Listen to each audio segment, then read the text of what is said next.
we dedicate 1 day per week. It, I would say all of the team to work on improvements based on the different analysis that we do on the markets. It's so critical not to stay quiet and and see what is the trend.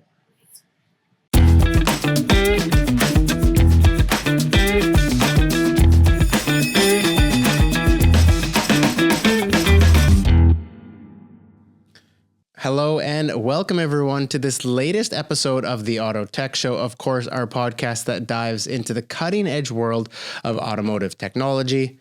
My name is Marc Babin, and it is great to have you with me, joining me for an exciting new episode here on the show, and our first with a guest from South America. On this episode, we are exploring the pivotal role that Latin America has in shaping the future of automotive technology. We'll be examining how local innovators are influencing global trends, overcoming regional challenges, and providing scalable digital solutions to the world. And our guest to help us do so is one of the prominent names in helping to shape this future. Matias Borges is the co-founder and CEO at Bravo Digital Solutions. He and his Argentina-based team are actively bringing cutting-edge automotive solutions to dealers across Latin America, showing how they are building their own powerhouse in automotive innovation. Matias, welcome to the show. I know it's an early start for you over there, but I appreciate your time today. And yeah, great to have you on the show. Hi, Mark. Thank you very much for inviting me to the show. Very excited to be here to share my thoughts here in the podcast to all the audience. Yeah, I know you have a lot of great insights as your history throughout the automotive and digital solution sort of upbringing. So we're definitely going to dive into a lot of that. I know just in our conversations in the past, it's been really interesting to get some of those insights from you. Before we do, just for context for the audience, can you give a bit of a background on what you and your team at Bravo are actively doing? I think looking at the AppPro project, I think is an interesting start. So just for a bit of context, can you kind of give us the lay of the land over there? Yeah. Well, we have been working on developing software for auto care retail stores mainly, and helping basically in bringing sales and efficient marketing approach based on the data collected.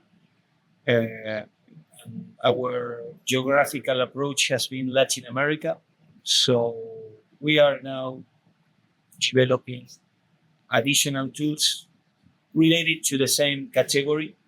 We have been always focused on the category of aftermarket car sales, so that's what we have been doing and our focus now. Yeah, really, really interesting stuff. And I'll definitely leave some resource links down in the podcast notes there for everyone to check out, of course, after this show. But that's exactly kind of where I wanted to have this conversation start. I wanted to look at the unique factors within Latin America and the market that you live within, and how that's enabled the region to emerge as this key player in the global automotive space. I think it's really shocking how many innovations are coming out of the region and the global impact they're having. Now, you've been working in this space for a while, as you touched on. What are your impressions for this growing opportunity in this space? Well, the unique factors that we have in Latin America to develop business have to do first with the macroeconomic situation, where we are mainly in some markets, not in all of them, facing big change in taxes rules or in exchange rates, uh, and in general rules of doing business. So that gives us an exercise of constant change and adaptability. And that's a characteristic that then it's very helpful to expand the business to other areas. We become very agile in solving everyday problems. And that has nothing to do with the specifics of our business, but it's some characteristic that prepares in general all the entrepreneurs in this mission. So uncertainties is part of the everyday life. Be positive to the change, or used to the change is great considering what is happening, what it has been happening in the last years, the change in technology. Yeah. Now every company is pursuing AI or what to do with that in that area. Being able to change and redo things from scratch again is something that we feel very comfortable with. On the other hand, another unique factor compared mainly to perhaps more developed markets is our customer base. It's not concentrated at all. All our sales efforts have to be done, one by one. And, most of the companies in this category, the car after sales area, belong to small or mid-sized companies.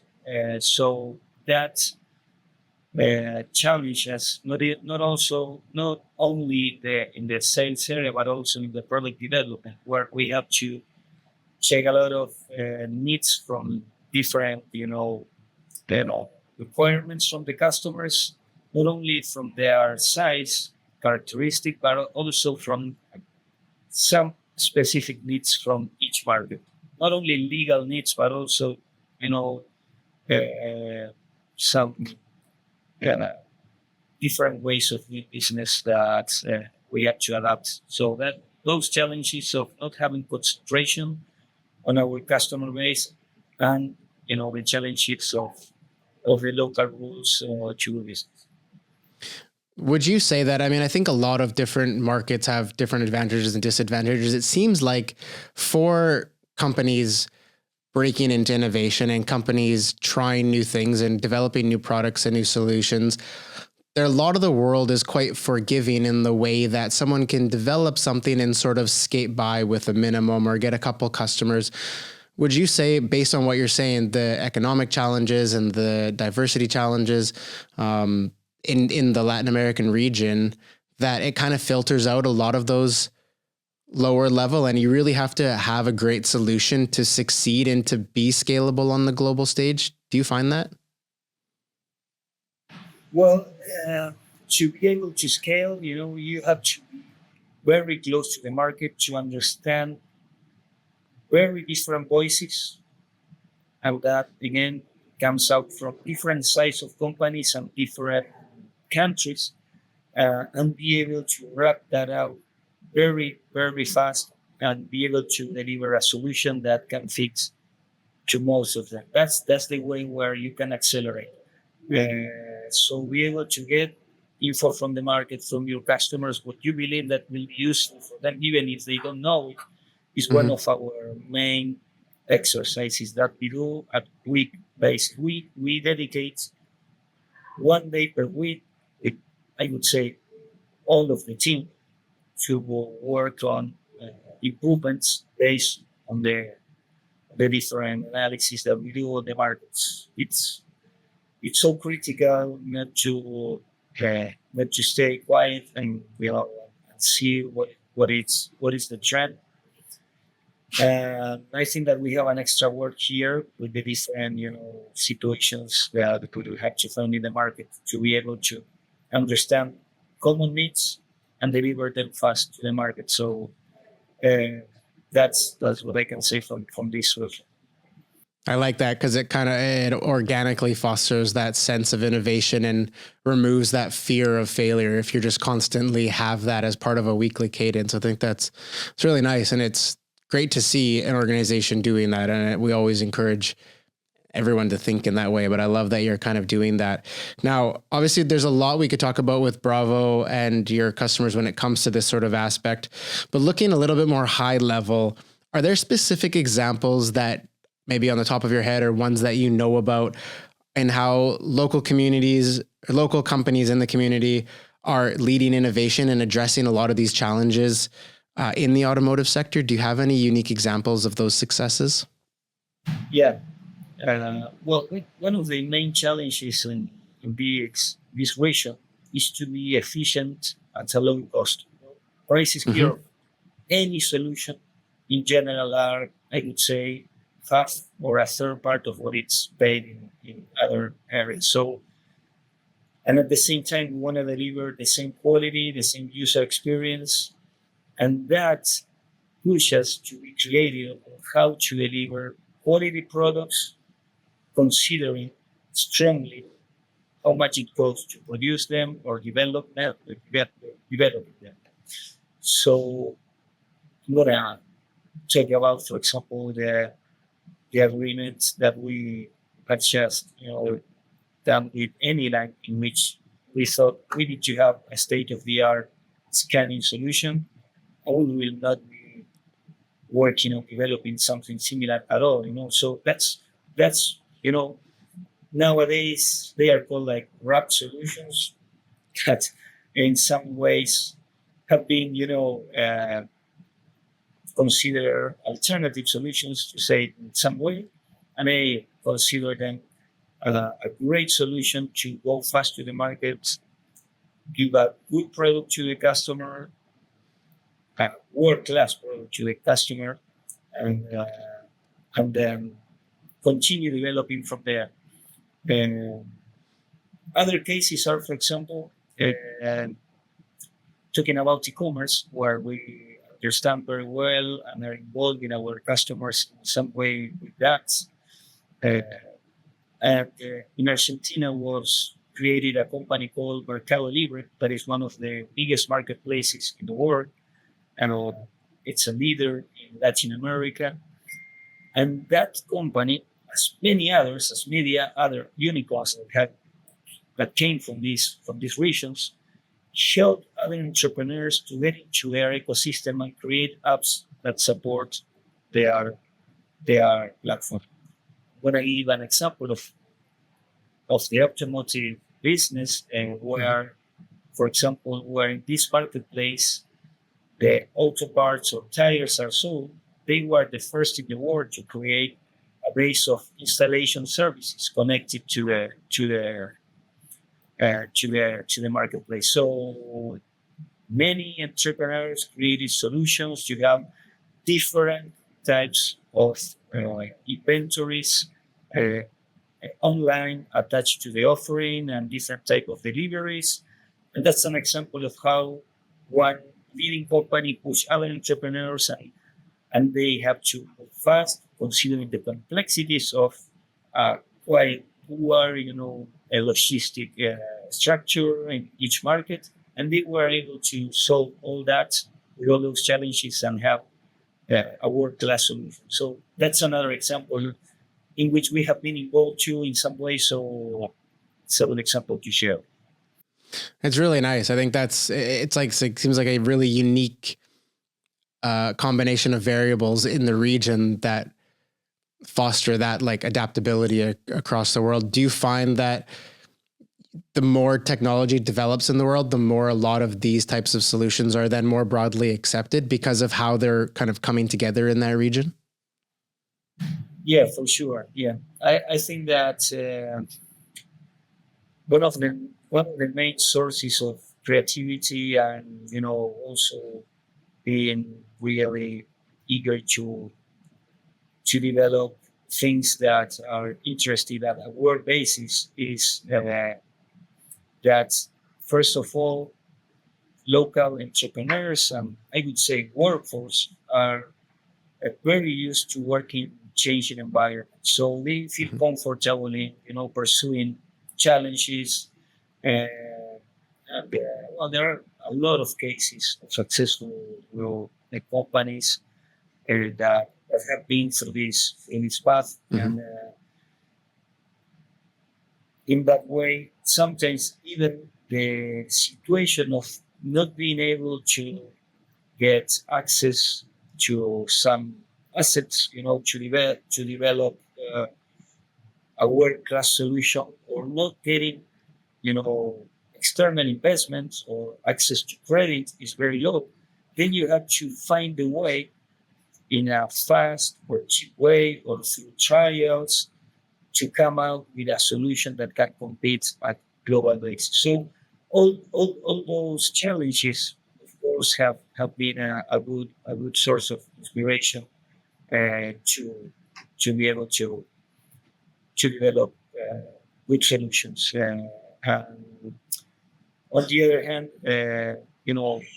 also uh, education, it's quite strong in many markets. So there are a lot of people that even by being in an environment that have these challenges have a lot of knowledge and a lot of capabilities. With all that combination, we have the opportunity to be able to go to the world market uh, with competitive products. It brings up an interesting kind of, I guess, train of thought and question. I guess it's balancing when you're developing digital solutions that you want to have succeed, you need to match the local need. And you touched on those local needs, that efficiency at a lower level and so on. But then you also need to balance that with needs of the global market. And I think finding a happy balance between the two seems like it can be quite difficult. How have you navigated this challenge or this balance? Well, yeah, that's a very interesting question. We always think about that. Where our focus has to be placed for the product development, for the growth. Mm-hmm. Well, I have been working in this industry for 25 years, so and not only in this region but also in other regions. So what we understand and what we have confirmed is that everything that we develop that has to do with the end user, in this case with the driver, with the car driver, it's very similar everywhere in the world. The relationship of the driver with the car, uh, mainly on the maintenance of their car, it's very similar everywhere. So we can everything that we develop related to that area of the business, we know that it can be applicable everywhere. What it is more challenging is then when we have to go to like legal areas. For example, Mm-hmm. the Good point. data protection. For example, in Europe is much more challenging than it is in Latin America. So that is not only taking measures at terms and condition basis, but also in development of the product. Too. So and that's something that we can say that it will be developed when we decide to go to those areas. But the solutions developed for the end user or even for the user at the store level are being developed now for a global approach. So that those are the two points of view that I can point out as. It makes a lot of sense. I mean, it seems like really having that product market fit is really kind of the key in that point, having something that is adaptable to a global market. What would you say to those developing in maybe at a small regional level, like in Latin America or maybe other parts of the world where they're developing in a unique situation? What is your advice for them if they want their solution to go global and to scale? Is it that product market fit, or are there other success factors that you think are vital to be aware of? Well, yeah, there are not only product market fit is essential, but there are Mm-hmm. many other factors for you to succeed in a company that wants to go global. Of course, first you have to get very much involved in the global trends to where the technology is going, and of course, the, the consumer trends too, because that will guide you on your training development and your roadmap. Uh, and that's something that you don't have to miss. And that has to do with understanding the customers first in your local area, uh, but keeping an eye on a global basis.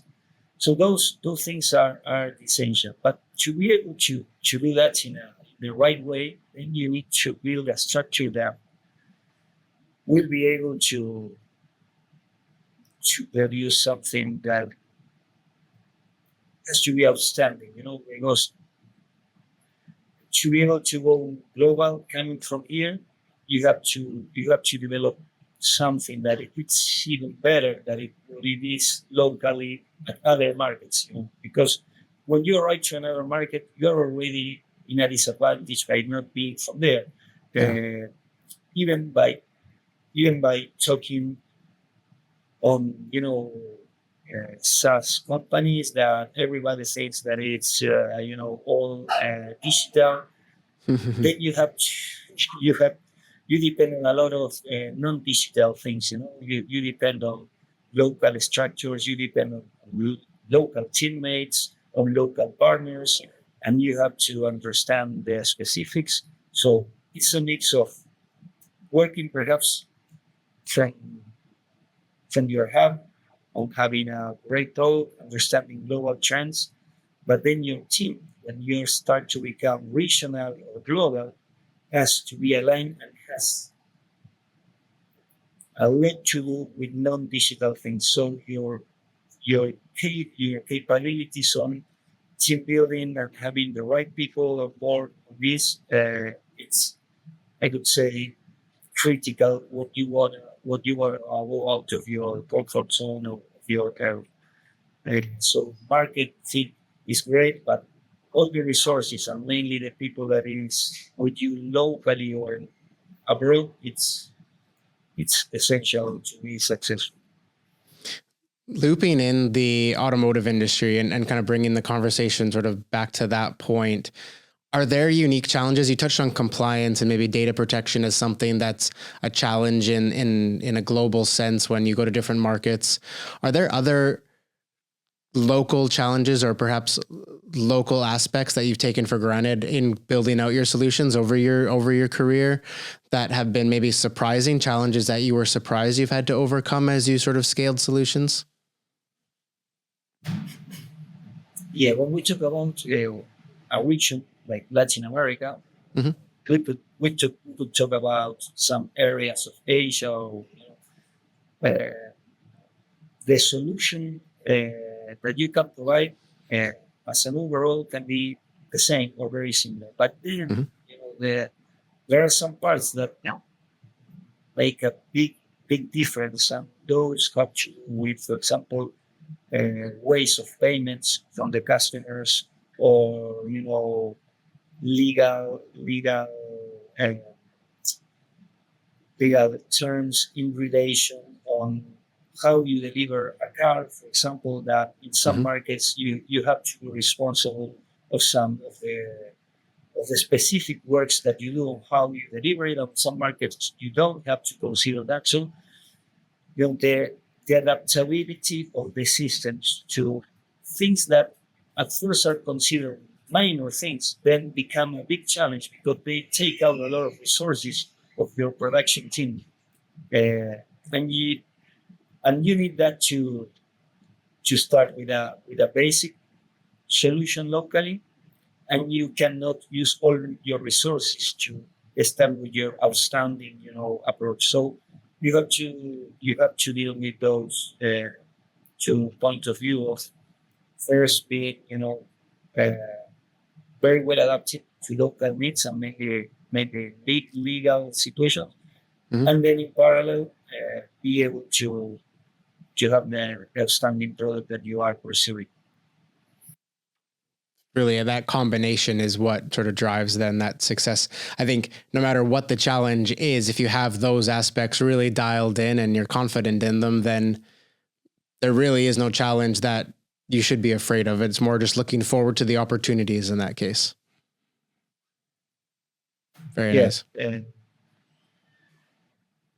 I think that everybody that goes through the path of the initial phase of developing a company and is Mhm. an entrepreneur, the objective of going global, and you go through what it requires to be able to go global.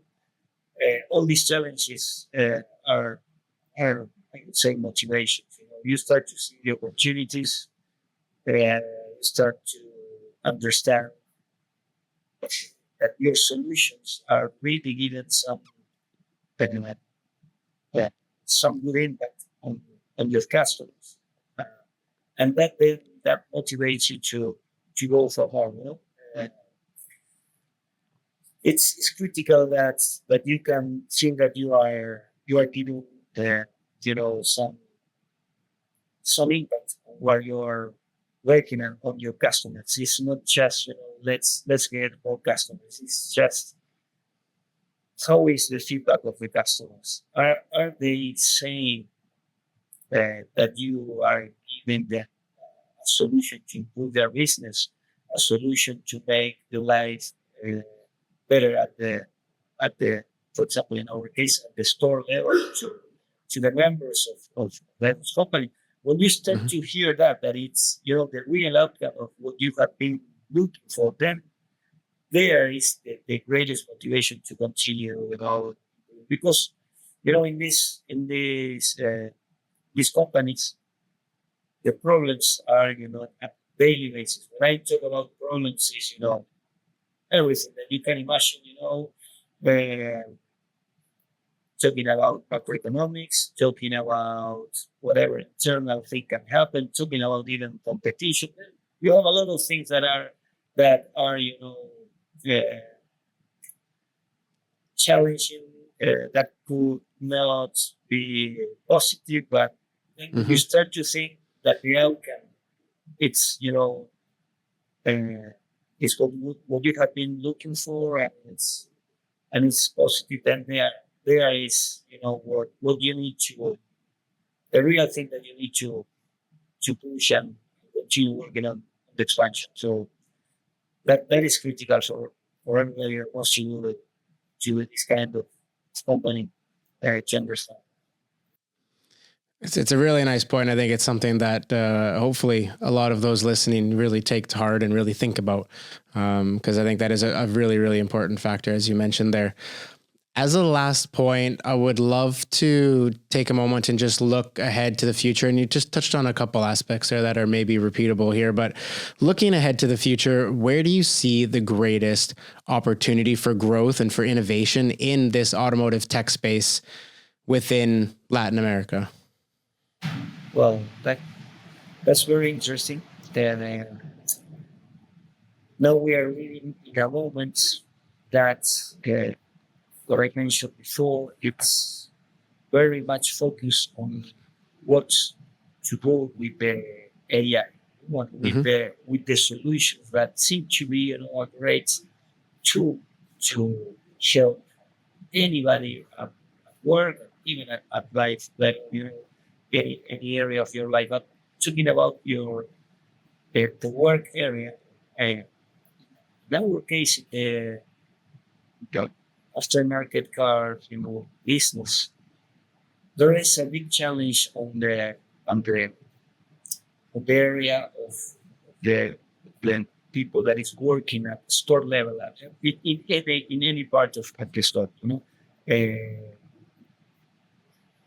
There are the complexity of the category with so many parts per car, so many brands, so many information around the business can be solved by having this kind of tools.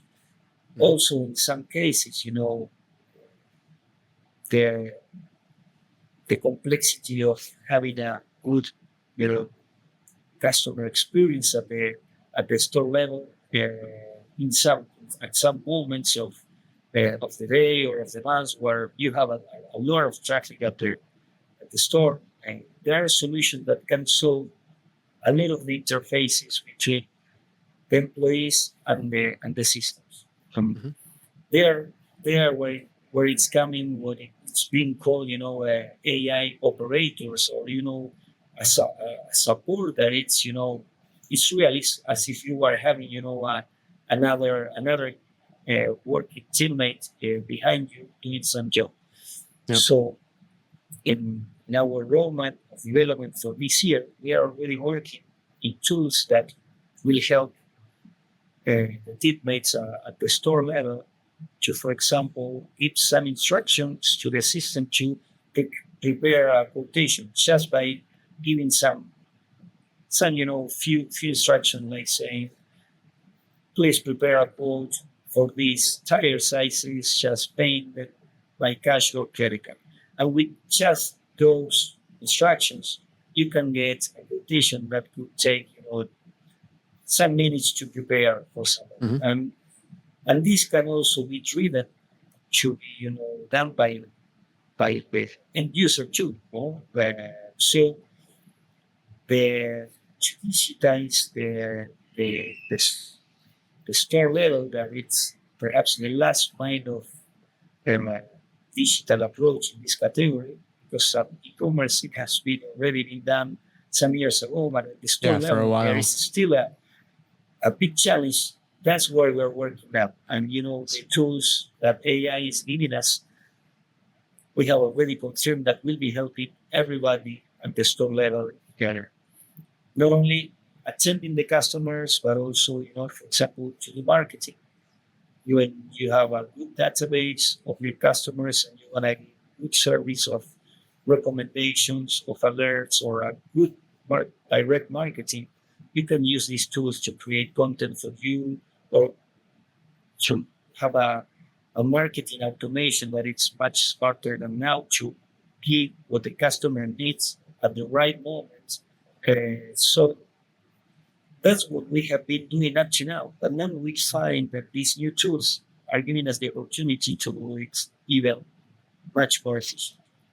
So this is something that can be done by anybody in any part of the world. So if you combine, what we have been talking about the challenges that in some areas that have not been competitive in the past to do a world class product, like for example Latin America, but now you find yourself with the opportunity of using tools that are being used not only uh, everywhere in the world at the same time. And in the past, to be able to get to some solutions, you need to be in more developed markets with more capital to do it. And now, you have the latest thing with the access to anybody. So we we are, very confident that we can easily have with a very well focused a world class tool down from here that can be, expanded everywhere. And not only us, any other entrepreneur anywhere in the world. So that's what we foresee, and that's why we are so motivated with the current times, seeing what we can do big and future.